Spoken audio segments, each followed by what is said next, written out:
All right, welcome to the Young Turks. Cenk, Uygur, and Kasparian. We haven't said that in a while.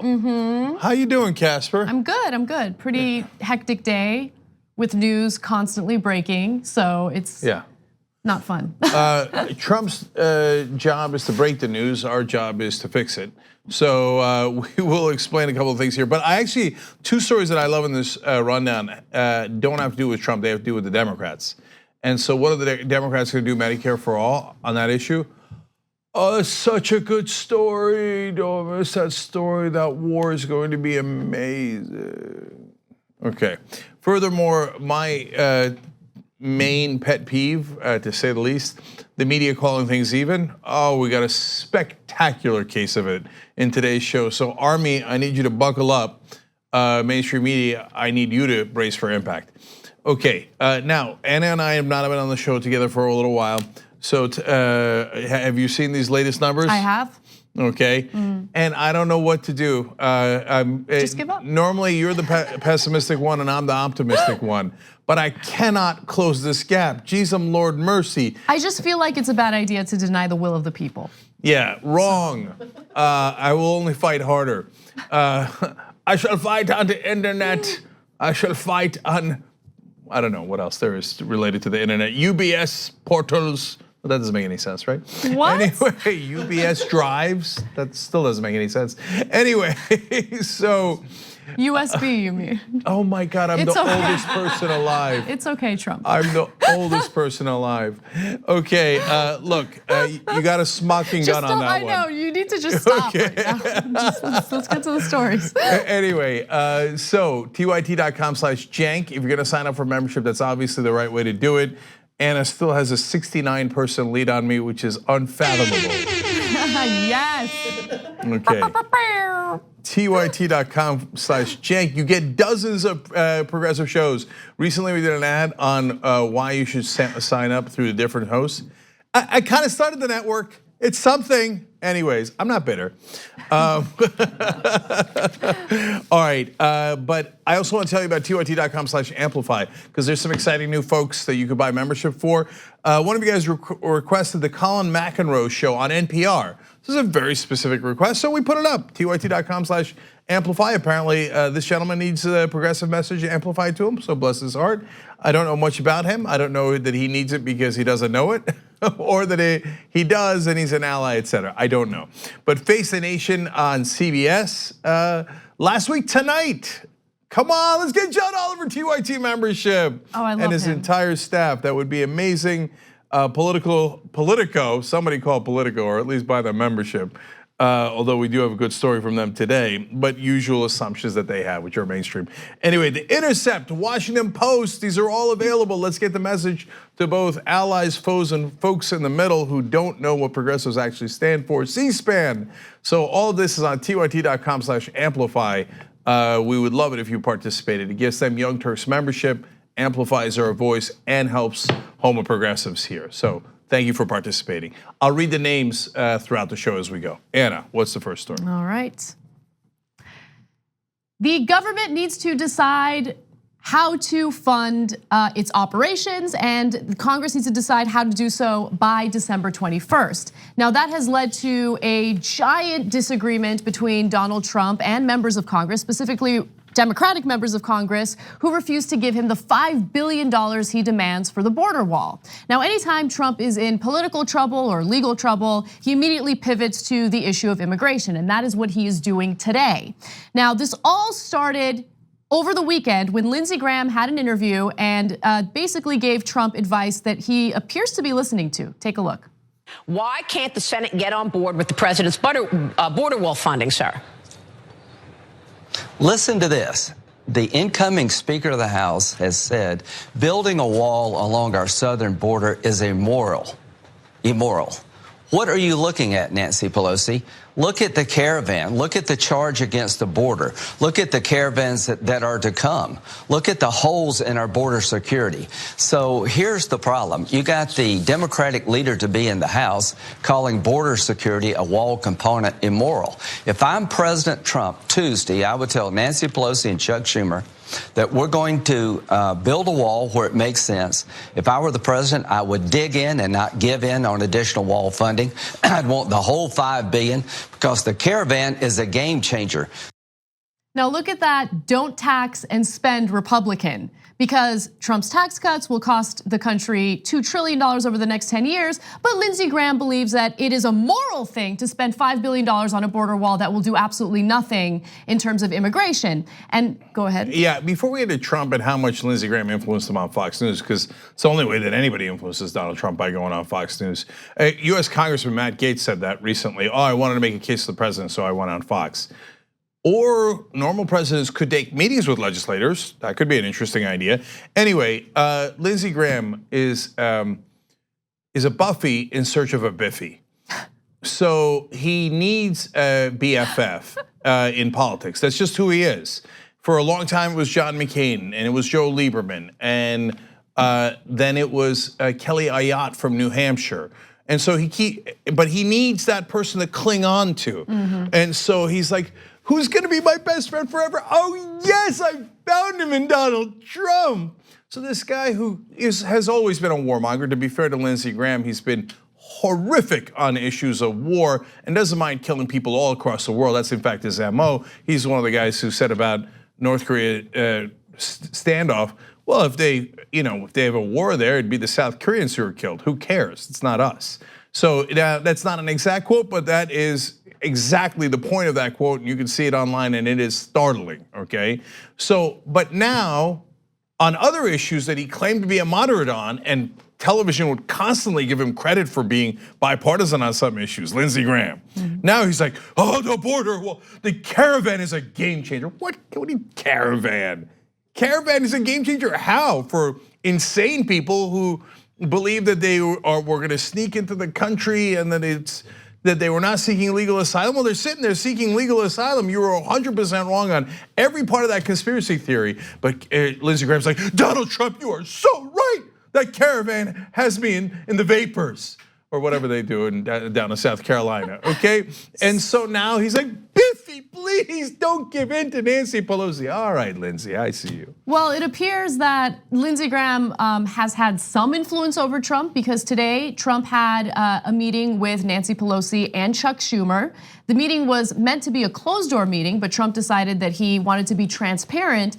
And I believe, fortunately, we were able to see everything go down. It was very salty, so we're gonna give you a few clips and then discuss what happened next. Take a look.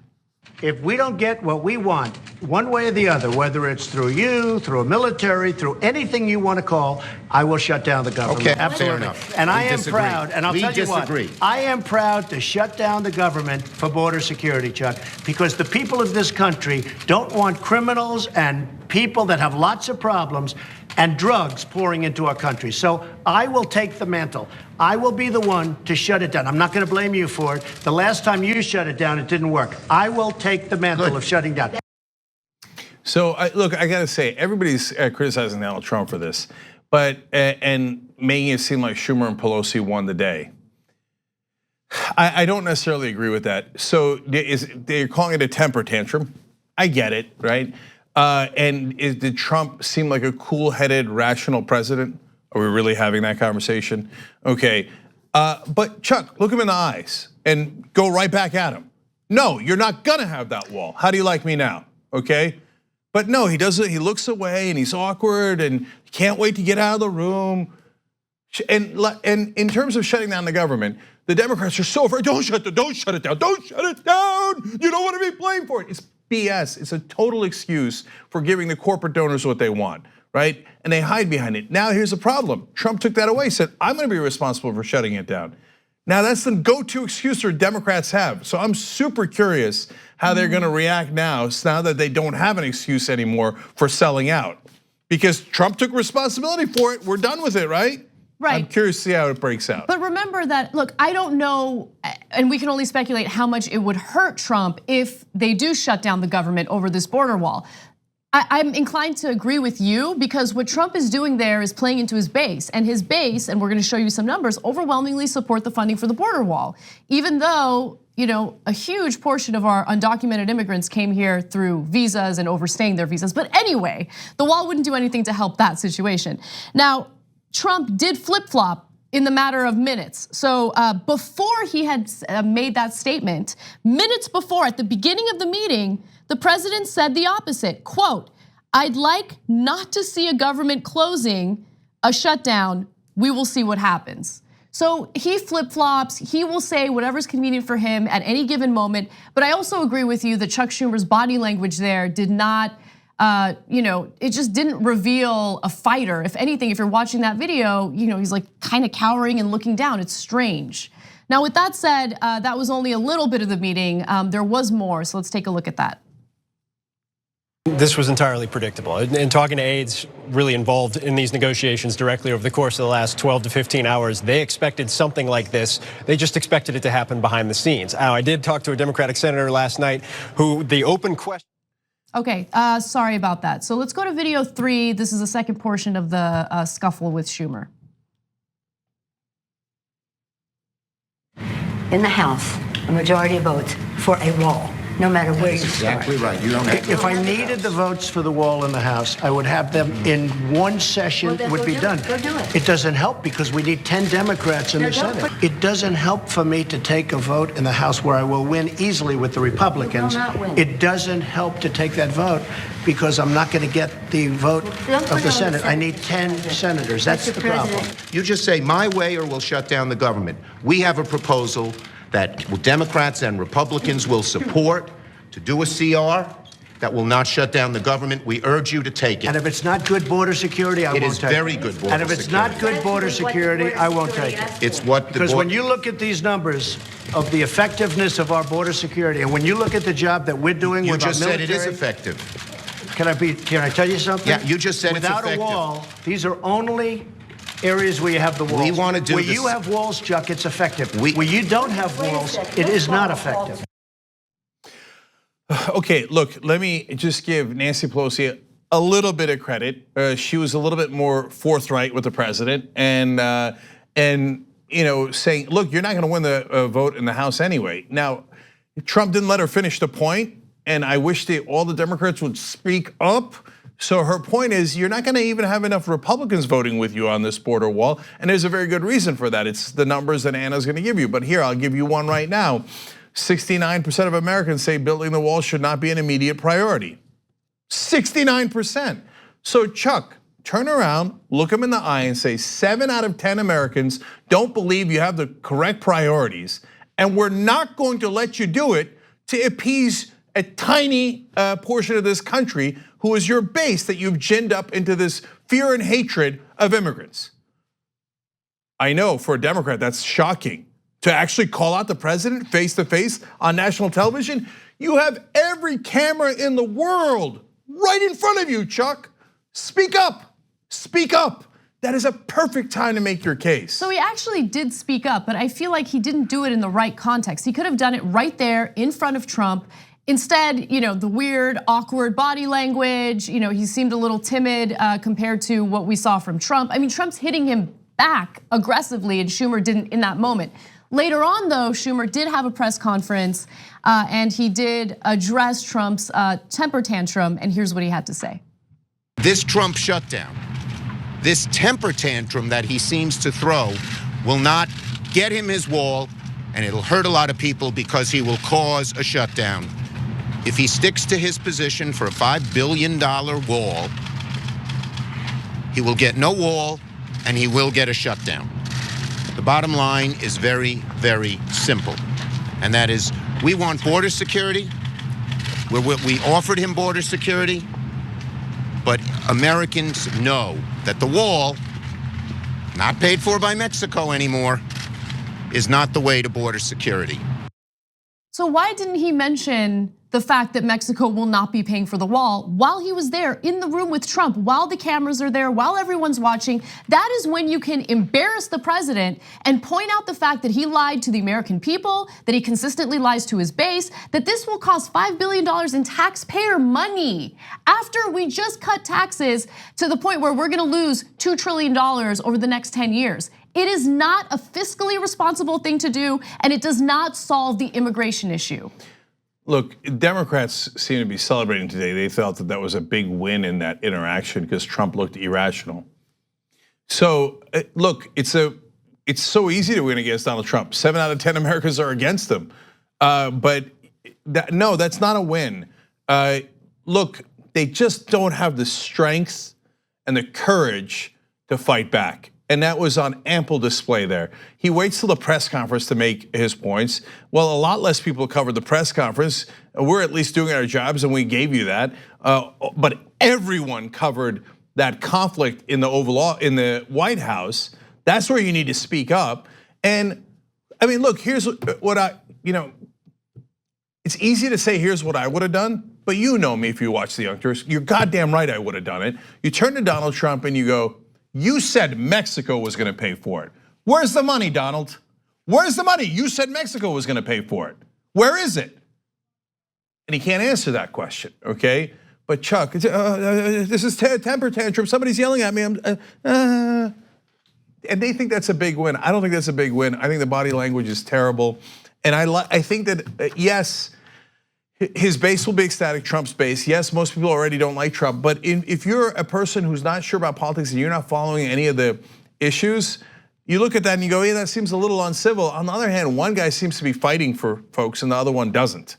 So I'm not sure it's as big a win as Democrats think it is. Right, and if it is a win, it's only based on whether or not the American people care a lot about funding the government. Now, I think people who are responsible do care about it. They understand the ramifications of not passing a spending bill in time, but is that enough for Trump to be punished? Like, are there enough people in his base that care enough about it to punish him if he's taken this pledge of not funding the government over the border wall? No, they don't. They think it's a game. They've never seen the real consequences. And so when Democrats say, oh no, people will be panicked if the government's shut down. No, they won't. I mean, look, the defense contractors or whatever. I mean, like giant people who make a giant companies that make a ton of money off the government, they'll be in a panic. And that's why the corporate Democrats are in a panic. So you know what I would do? I'd say, okay, Trump said it was his shutdown. Not only after I yell at him in the White House, I'd do a press conference, say, hey, listen, when the government shuts down, I got news for the red states. You're not gonna get any Medicaid checks. You're not gonna get any food stamp checks. And then we'll find out who actually gets food stamps and Medicaid. I already know it's largely red state white people that vote for Republicans. It's true. So I'm gonna make them cry until they go, oh my God, I'm so sorry, government. I'm so sorry, I really, really need you. Let me hear you say it, okay? You think Democrats are gonna do that? No. Oh no, don't offend the red states, don't offend Republicans, don't look at Donald Trump, don't look at him in the eye. So yeah, Trump, it's a loss for him because he's a clown and people don't agree with him. But it's a really low bar. I don't think that was a win for the Democrats at all, at least Democratic leadership. So since we promised you some of the numbers regarding public opinion on this very issue, I want to go to a recent poll that was done by NPR, PBS NewsHour, and Marist. And here's what they found, graphic 8. By a 21-point margin, 57% to 36%, Americans think the president should compromise on the wall to avoid a government shutdown rather than stand firm. Now that's the overall population, okay? But if you look at Republicans specifically, 2/3 of them agree with Trump. They do not want him to compromise. They believe that the president should be focused on maintaining his base. So I want to give one more set of numbers. I told you that more than 2/3, 69%, do not believe building a wall should even be an immediate priority for Congress. Half do not even believe it should ever be a priority. So we clearly have majority to overwhelming majority on our side. Even if they wanted to build a wall, they're like, don't do it now. We got a lot of bigger priorities, which is 100% true. Only 28% said that it should be an immediate priority, but among Republicans, that number was 63%. So you understand the dynamic at play. The Republican Party wants Trump to do whatever he needs to do, shut down the government, et cetera, and be a tough guy to fund the border wall. The rest of the country, including independents, do not want it. Only 28% of the country wants that, right? So at the end of the day, Trump is sticking up for his base, and the Democrats, I mean, if they're standing up at all, they're barely standing up, and they represent 70% of the country. They should be roaring. They should be in Trump's grill, yelling at him. He should come out and do a press conference going, oh my God, they were too tough on me. They kept yelling at me. It was a temper tantrum, right? So if you represent 70% of the country, you should act like it. By the way, those are the religious leaders being arrested at the border, right? Yep. And so religious leaders, Christian, Jewish, Muslim, etc., went down to help the migrant caravan. The migrant caravan, because it's a humanitarian crisis. By the way, Donald Trump at one point in his tweet said the southern border is now secure because of me. Then why do you need the wall? I mean, that's what Schumer did point out in the middle of that argument, because first he starts talking about how terrible border security is, we're in a lot of trouble, and then he pivots to how great border security is, he's doing a great job with immigration. So again, Trump, even within the same meeting, same press conference, same appearance, will go back and forth based on what's convenient for him and what's best for him in the argument he's trying to make at that given moment. It's crazy. Bottom line is, everyone else in the media will tell you that that was a home run for the Democrats, as good as it gets. The second part is true. Unfortunately, with Democratic leadership, this is as good as it gets. But overall, if Trump did any damage, it was him doing damage to himself. I don't think the Democrats effectively fought back at all. Just send in a fighter, send in Ocasio-Cortez, and maybe she could do the job right for you guys. You know what she would have said? Where's the money for Mexico, Donald? And if because Schumer says, well, you said that it was secure. No. Answer the question, Donald. Answer the question. You just said it was secure, so why do you need to waste $5 billion? Is it secure or is it not secure? It's not secure enough? Well, I guess you didn't do your job, right, Donald? Answer the question. But Democrats. So I guess they cleared the lowest bar in history. Congratulations, Schumer and Pelosi. We got to take a break. When we come back, Fox News tries to spread conspiracies about immigration, and someone on their panel actually held them accountable. Yeah, that was weird. Wait till you get a load of this upside down in Fox News. And I'll tell you the Fox News personality and host that I'm most disappointed by. Anyway, we'll get to it when we come back. We hope you're enjoying this free clip from the Young Turks. If you want to get the whole show and more exclusive content while supporting independent media, become a member at tyt.com/join today. In the meantime, enjoy this free segment. All right, back on the Young Turks. Let me read some amplified name for you guys. These guys all gave $150. That means that's 3 journalism students across the country per donee, if you will, or donor, I should say, that will get Young Turks membership. They're going to accuse us of giving information to students across the country, and that is going to be a correct charge. So tyt.com/amplify to participate. Zarin Feroz, Matthew Nell, Eric Tedders, Christina Ferris, Justin Fiorilli, Jeremy Salenti, Lucas Dietz, all given $150. And you all get an amplified T-shirt that is exclusive to this campaign as well. People who give $500 go on the tyt.com/ no, sorry, just tyt.com honor roll. People who give 1,000 or more not only give it to the media figures and other people in the news, but they also get on the Young Turks donor wall. We're gonna have a literal donor wall in the studio with your names on it. By the way, apparently one of our members, Jim, asked for that specific NPR Amplify program, so get it before him so that you go, haha. No, I'm kidding. What's wrong with you? I'm just messing with you, Jim. Thank you for caring enough to ask for that. I only have time for a couple of comments here from the member section. Chris Duran says, is Donald Trump, whose only actual government experience is with the Kremlin prior to being elected, telling Chuck Schumer what makes for good American border security? Okay, Jess, hashtag IMTYT, I like that handle, says there is no caravan anymore. Most have settled in other places, and those that did make it to the US got attacked with tear gas. And then lastly, Gabby Marita says, maybe we shouldn't let someone who's gone bankrupt twice as many times as he's been married, which are both high figures, handle figuring out how to fund the government. That's right. Here's a rule. If you've gone bankrupt 6 times, perhaps you don't know how to handle a budget. So, okay, lots to get to. Anna, what's next? During a recent segment on Fox News, Jason Chaffetz said some things about the immigration debate between Donald Trump and congressional Democrats. And there was actually someone on the panel who not only disagreed, but held him accountable for his lies. Take a look. You can't also simultaneously claim that you want to maximize transparency and say, get out of the room, we don't want to talk anymore. I don't buy that. And I don't buy the Democrats on wanting to secure the border. They wanted to shut down ICE. They were encouraging on the caravan. That's not I don't true. believe Neither of those it things is are true. absolutely 100% true. It is 100% true. The Democratic caucus, it is human trafficking. trafficking. Can you let me respond? You were the one that interrupted me. Because you said things that aren't accurate. You interrupted a former congressman and he's following you on it. When he says things that aren't accurate on TV, I'm going to interrupt you. What's inaccurate? The Democratic caucus does not support it. Does not support shutting down ICE. Individual members talk about it. The caucus does not. You didn't hear any Republicans talking about that. The Democratic Party is not supporting the caravan. That is a conspiracy theory that has been repeatedly debunked online. Do not repeat it for our viewers, please. I wholeheartedly believe. Well, there's no evidence. In your heart, you might feel that. There's no evidence. No evidence. No evidence. None. That's just not true. We disagree on that one. None.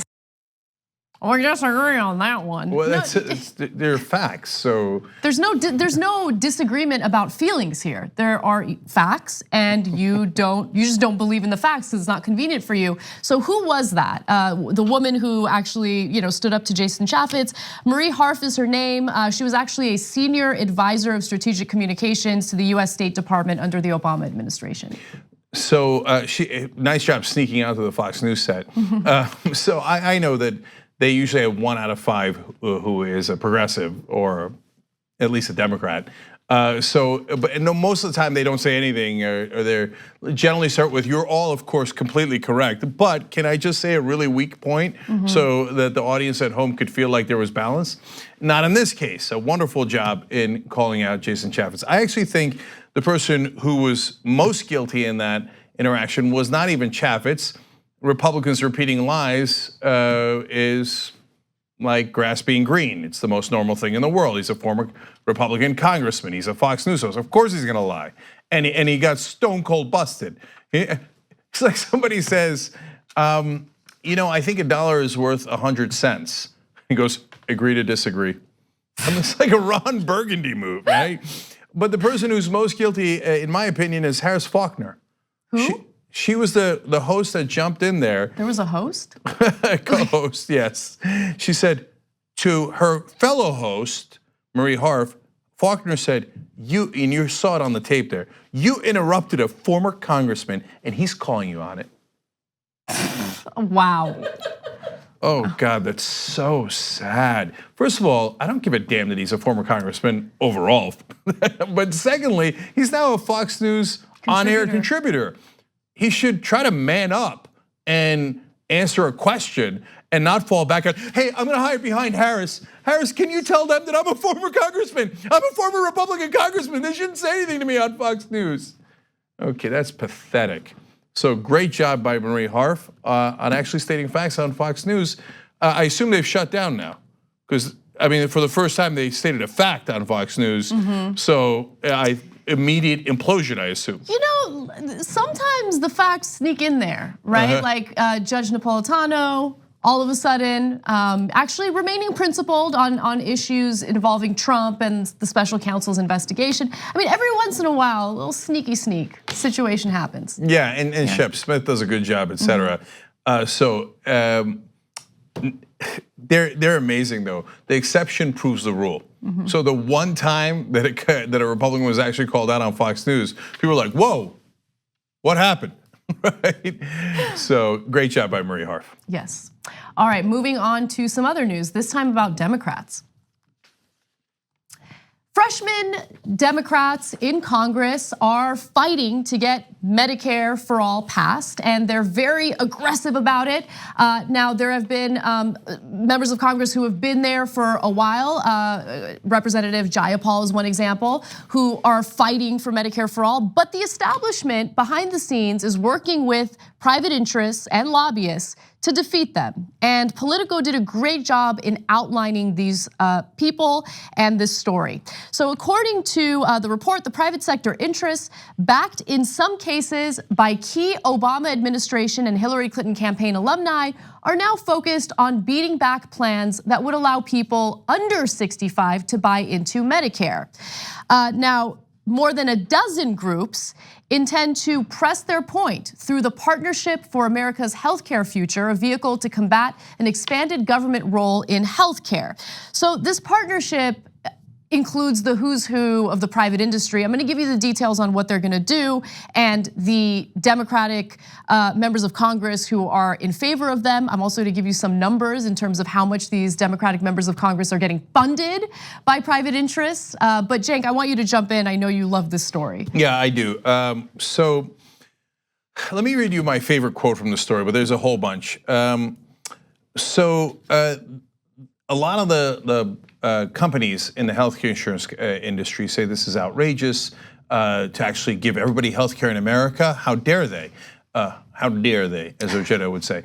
We're gonna fight back, and we want incremental change. So then Politico Adam Kasparian writing says, that's echoed in Democratic circles by strategists fearful of squandering the party's advantage on healthcare and losing the support of industry groups that have proved helpful in recent healthcare fights. Now let's break that down. So why would you squander the party's advantage on healthcare if you support Medicare for All? That polls at 70%.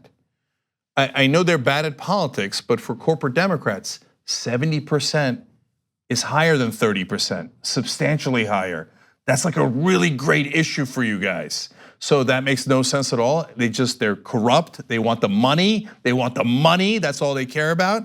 Okay, then secondly, they literally said they're worried about losing the support of industry groups. Okay, yeah. Thank you for the admission. I appreciate it. And later in the article, they say, and in the meantime, progressives say they're more concerned about courting voters than winning over big business. Damn right, damn right. But it's stated, and it's a good article, and it gives you all the perspectives and stuff. But it's stated as if like that's a new and revolutionary idea. But it is. But it is. Right now, in the current political system that we have and the record corruption that we're seeing in Congress, it's a crazy idea, right? Because members of Congress have ignored the American people. They've ignored their base, their voters, and they've only focused on private interest groups. So yeah, this is like a crazy revolutionary idea for the times we're living in. I totally agree with you. And for Washington, they're like, what, this crazy progressives looking to represent the voters? Now think about it. The corporate Democrats and Republicans pretended that they were in favor of the big donors because that would get them the money to appeal to the voters, because at the end we're supposed to live in a democracy, right? But now when you say, how about we just go get the voters? They're like, that's crazy. No. Wait, but if you already have the voters, what do you need the donors for? Oh, right, to get rich.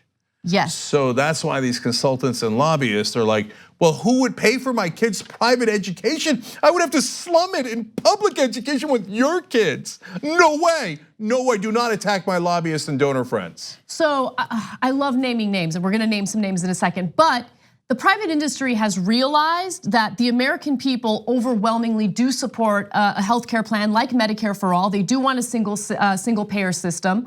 And so instead of threatening people with money because they know it's not gonna work with some of these Democrats, some of these progressives, they're going to start funding disinformation campaigns. So I wanna give you guys all the information on that so you can keep a lookout for it. The partnership is planning to launch a campaign featuring ads, polling, and white papers playing up the private sector's role in warning against future disruptions to the health system. Avalier, a consulting firm Democrats often leaned on to highlight the dangers of GOP repeal bills, is producing research for the coalition. So it gives you an idea that they're working with a group that they had been working with in the past to basically spread all sorts of misinformation about programs like Medicare For All. America's health insurance plans and Blue Cross Blue Shield Association helped found the coalition alongside the Federation of American Hospitals, the big drug lobby Pharma, and the American Medical Association. Now, with that said, who are the bad guys in Congress right now who want to work with this coalition to defeat Medicare For All? Well, one of those people is Representative Richard Neal from Massachusetts, a Democrat, and I want to give you his quote. Let's go to graphic 16. He says, "We want to continue promoting the idea of accessibility and improving the Affordable Care Act. That should be the primary goal we have." So look, anytime you see a member of Congress, specifically a Democratic member of Congress who wants to fight back against something like Medicare For All, follow the money. And that's what I did. I wanted to see how much Representative Neal receives from the private health insurance industry and from pharmaceutical companies. If you just look at 2017 to 2018, his top contributors came from the private health insurance industry. Of course. And pharmaceutical companies. So I want to give you the exact numbers. There you go, private insurance companies. In 1 year gave him $364,900 in campaign donations. When it came to pharmaceutical companies and health products companies, he received $252,750. Okay, that is called corruption. Yes. And so now I will tell you something that you will never ever hear on television, on cable news. Richard Neal is corrupt. He takes that private money to win his elections, and then he serves those private interests.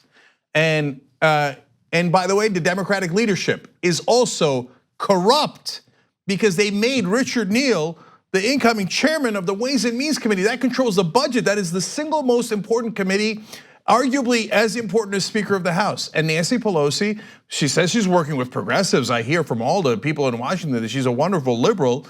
Put in a deeply corrupt person to control the budget. Why? Because they live in corruption, they bathe in corruption. So to them, they're like, what do you mean? Of course I took giant amount of money from the insurance companies, then I protected the insurance companies. What else would I do? How about you try not being corrupt? And you say, well, that's not possible. You have to take corporate PAC money. Is that true?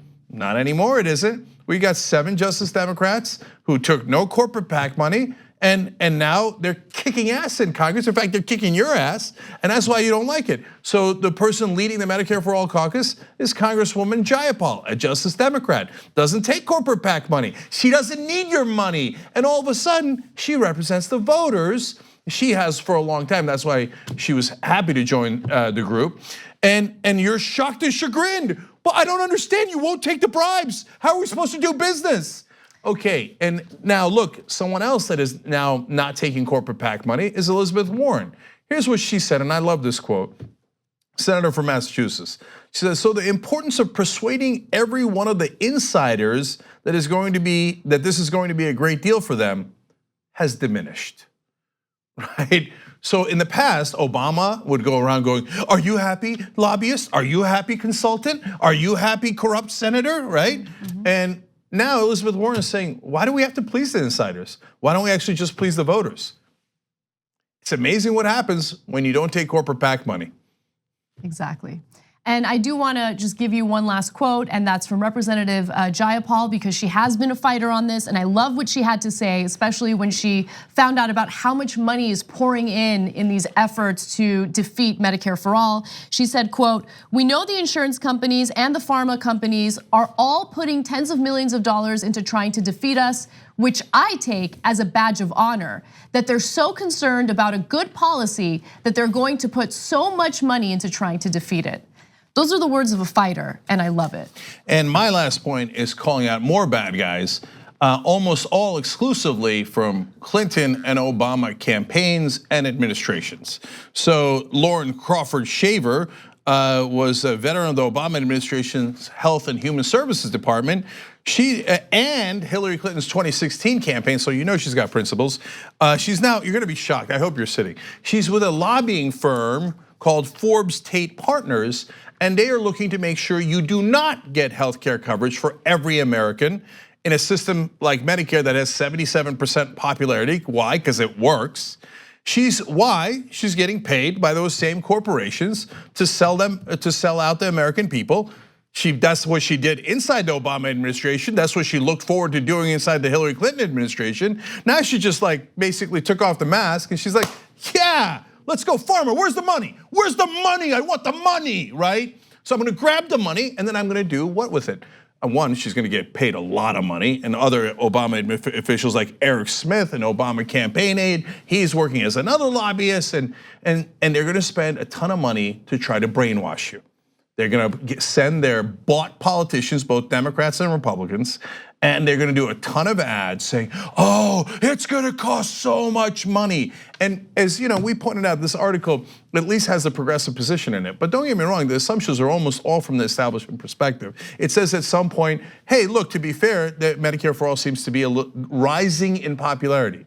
70% is not rising in popularity. It's stunningly popular, and you should actually put that number in there because it is popular. But that's a small thing. The larger thing is, it says, well, they haven't dealt yet with the staggering cost of Medicare for All.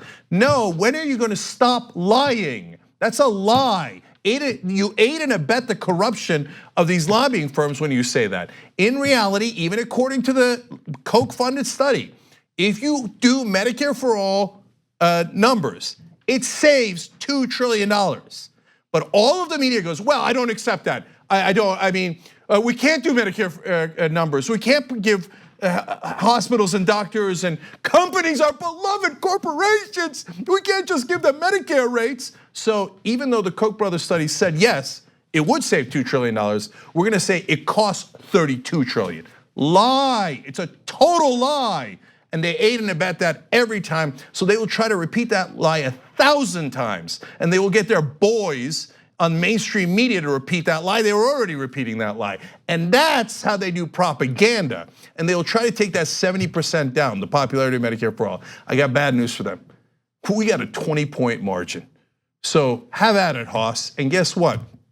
We're gonna be on the other side. And we fight back. And when we do, we are going to defeat you. So I know you're incredibly arrogant because you have all the money and money has made all the difference until now. But we have people inside the House. We have them inside the House and they're fighters. I'll take 7 Justice Democrats over 700 other sellout Democrats. And now they're inside our House and they're gonna fight for us and we're gonna get Medicare for All. But look, super last thing, I don't blame these companies for flipping out.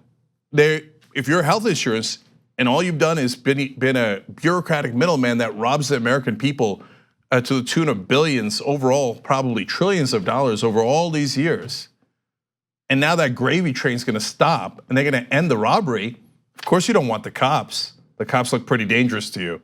So you're gonna spend as much money as you possibly can to make sure the robbery continues, but we're gonna put an end to it. We gotta take a break. When we come back, women in the GOP are surprised that men don't respect them. We'll give you the details on that and more. Okay.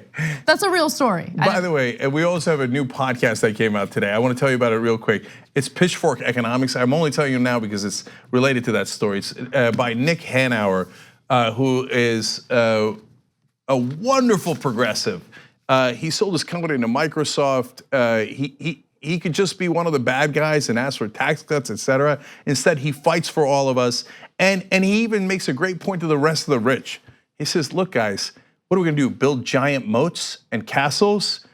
No, in fact, the economy does better when we pay higher wages, not lower wages, when there's higher taxes, not lower taxes. It even helps the rich to have a better economy. So you're gonna love the arguments in Pitchfork Economics. It's in the TYT network now as a podcast, so definitely check that out. tytnetwork.com/podcast to get all of our podcasts, including Anna's No Filter is growing in popularity. Wonderful podcast in our network. Thank you. And so many others. So Pitchfork Economics launched today. Definitely check it out. I think you'll love it. We'll be right back.